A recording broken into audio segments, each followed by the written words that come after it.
মানচিত্রে একটা দেশের আকার দেখা যায়, কিন্তু একটা দেশের দুর্বলতা দেখা যায় না। ভারতের মানচিত্রে একটা জায়গা আছে যেটা দেখলে মনে হয় কেউ যেন ইচ্ছে করে পেন্সিল দিয়ে একটা সরু দাগ টেনে দিয়েছে। ওই দাগটুকুর উপর দাঁড়িয়ে আছে 5 কোটি মানুষের জীবন, দাঁড়িয়ে আছে 8টা রাজ্যের ভবিষ্যৎ, দাঁড়িয়ে আছে একটা পুরো সভ্যতার সংযোগ। চীন সেই দাগটার দিকে তাকিয়ে আছে বছরের পর বছর। আর সেই দাগের উপর কয়েকদিন আগেই একটা বড় সিদ্ধান্ত হয়েছে। পশ্চিমবঙ্গ সরকার শিলিগুড়ি করিডোরের 120 একরেরও বেশি জমি কেন্দ্রের হাতে তুলে দিয়েছে। কেন এই সিদ্ধান্তটা এত গুরুত্বপূর্ণ সেটা বুঝতে হলে আগে জানতে হবে ওই দাগটার আসল গল্প। নমস্কার, আমি দেবাশিস। আজকে আমরা আলোচনা করব শিলিগুড়ি করিডোর নিয়ে, যেটা বিশ্বের অনেকেই চিকেন নেক নামে জানে। ভারতের মানচিত্রটা একটু মন দিয়ে দেখুন। ভারতের উত্তর পূর্বে অরুণাচল, আসাম, মেঘালয়, নাগাল্যান্ড, মণিপুর, মিজোরাম, ত্রিপুরা, সিকিম, এই 8টা রাজ্য। কিন্তু খেয়াল করুন মূল ভারতের সাথে এদের সংযোগটা কেমন। একটা সরু সুতোর মতন। পশ্চিমে নেপাল, দক্ষিণে বাংলাদেশ, উত্তরে ভুটান আর চীনের তিব্বত। আর চারদিকের মাঝখানে মাত্র 20 কিলোমিটার চওড়া ভারতীয় ভূখণ্ড। এই সরু গলাটা তৈরি হয়েছিল 1947 সালে। দেশভাগের আগে কোনো সমস্যাই ছিল না, কিন্তু পাকিস্তান এবং পরে বাংলাদেশ আলাদা হওয়ার পর উত্তর পূর্ব যেন একটা দ্বীপ হয়ে গেল। ব্রিটিশরা বাণিজ্যের জন্য এই পথ তৈরি করেছিল, কিন্তু আজ এই পথের উপর দিয়ে যায় জাতীয় সড়ক, রেলপথ, তেলের পাইপলাইন, বিদ্যুতের লাইন। এই পথ বন্ধ হলে উত্তর পূর্বের 5 কোটি মানুষ কার্যত ভারত থেকে বিচ্ছিন্ন হয়ে যাবে। আর তিব্বতের চুম্বি উপত্যকা এখান থেকে মাত্র 130 কিলোমিটার দূরে। আর সেই চুম্বি উপত্যকার মাথায় বসে আছে ডোকলাম, যেখানে ভারত, চীন আর ভুটানের সীমান্ত এক বিন্দুতে মিলেছে। এই বিন্দুটাকে ঘিরেই আসল নাটক। এখন প্রশ্ন হলো, এই সরু গলাটা আমাদের নিরাপত্তার জন্য কতটা ঝুঁকিপূর্ণ? উত্তর দেওয়ার আগে একটু ইতিহাসে যাই। 1947 সালে দেশভাগের পর পূর্ব পাকিস্তান, যা বর্তমান বাংলাদেশ, তৈরি হওয়ায় ভারতের উত্তর পূর্বাঞ্চল মূল ভূখণ্ড থেকে কার্যত আলাদা হয়ে যায়। সেই থেকেই এই সরু করিডোর ভারতের একমাত্র স্থলপথ। 2017 সালে ডোকলাম সংঘাতের সময় এই বিপদটা আরও স্পষ্ট হয়ে ওঠে। চীনা সেনাবাহিনী ভুটানের ডোকলাম মালভূমিতে রাস্তা তৈরি করা শুরু করে, যে এলাকাটি সরাসরি শিলিগুড়ি করিডোরের উপর নজর রাখার কৌশলগত অবস্থানে। কারণটা সহজ। চীনের চুম্বি ভ্যালি থেকে পিপলস লিবারেশন আর্মি বা পিএলএ হিমালয়ের উচ্চ অবস্থান থেকে সরাসরি এই করিডোরের উপর নজর রাখতে পারবে, প্রয়োজনে সামরিক পদক্ষেপও নিতে পারবে।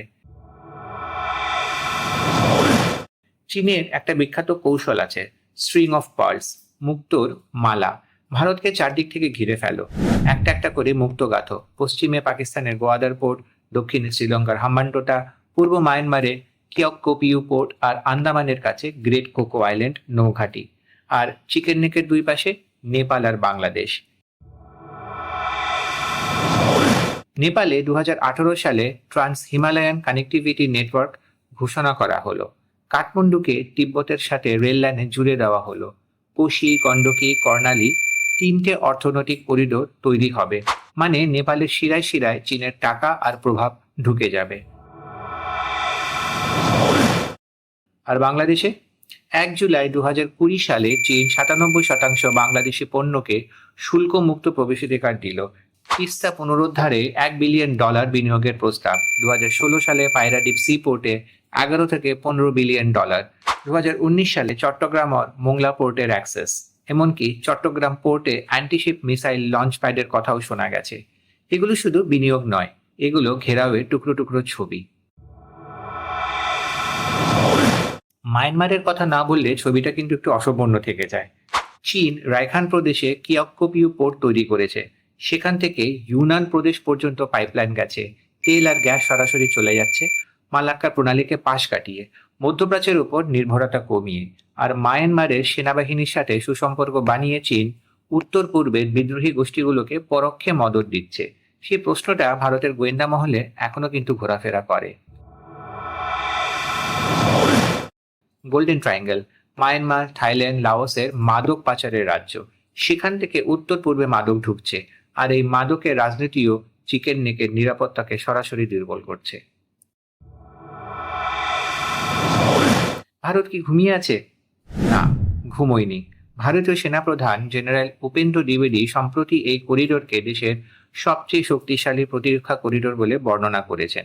ইতিমধ্যে এখানে মোতায়েন করা হয়েছে রাফালে যুদ্ধ বিমান, ব্রাহ্মোস মিসাইল রেজিমেন্ট, S-400 আকাশ প্রতিরক্ষার ব্যবস্থা। 3টি নতুন সামরিক ঘাঁটিও তৈরি হচ্ছে, আসামের ধুবড়ির কাছে বামনি, বিহারের কিষানগঞ্জ এবং উত্তর দিনাজপুরের চোপড়া। কিন্তু সামরিক শক্তি দিয়ে করিডোর রক্ষা করা যতটা সহজ, ভূমি না থাকলে সেই পরিকাঠামো তৈরি ততটাই কঠিন। আর সেখানেই আসছে এই জমি হস্তান্তরের প্রসঙ্গ। 120 একর জমি একটা ছোট সংখ্যা, কিন্তু একটা বড় সিদ্ধান্ত।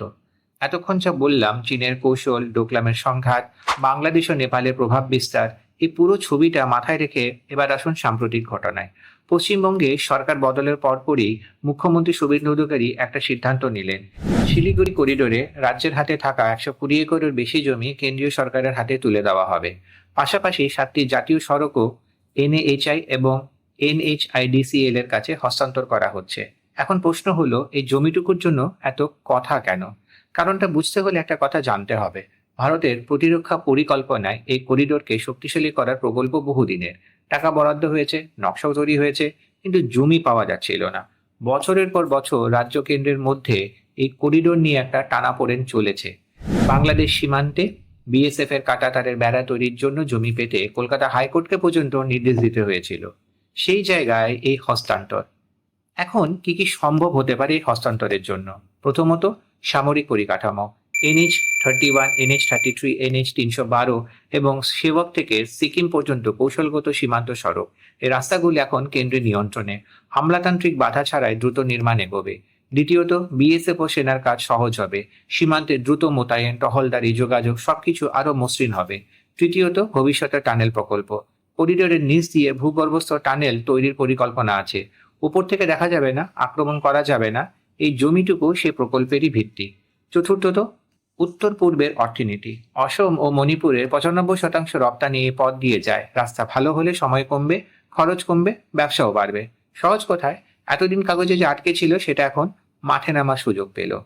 এর পাশাপাশি বাংলাদেশের পরিবর্তিত রাজনৈতিক পরিস্থিতি এবং চীনের ক্রমবর্ধমান প্রভাবের কথা মাথায় রাখলে বোঝা যায় এই মুহূর্তে শিলিগুড়ি করিডোরকে শক্তিশালী করার কাজটা কতটা জরুরি হয়ে পড়েছে।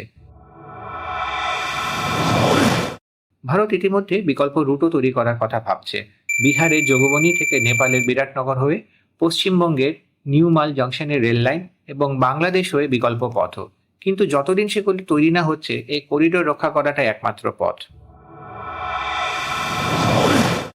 ইতিহাস বলে, যে দেশ তার দুর্বল জায়গাগুলোকে চেনে এবং সময় মতো শক্তিশালী করে, সে দেশ টিকে থাকে।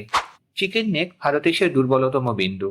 এই 20 কিলোমিটার চড়া ভূমির উপর দাঁড়িয়ে আছে 5 কোটি মানুষের ভবিষ্যৎ, দাঁড়িয়ে আছে উত্তর পূর্বের সঙ্গে সংযোগ।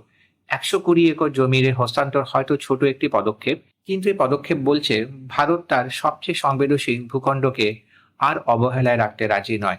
সামরিক শক্তি, পরিকাঠামো এবং কূটনীতি, এই তিনের সমন্বয়ে রক্ষা পাবে চিকেন নেক। তবেই সুরক্ষিত থাকবে ভারতের সেই অংশ যাকে আমরা চিনি উত্তর পূর্ব নামে।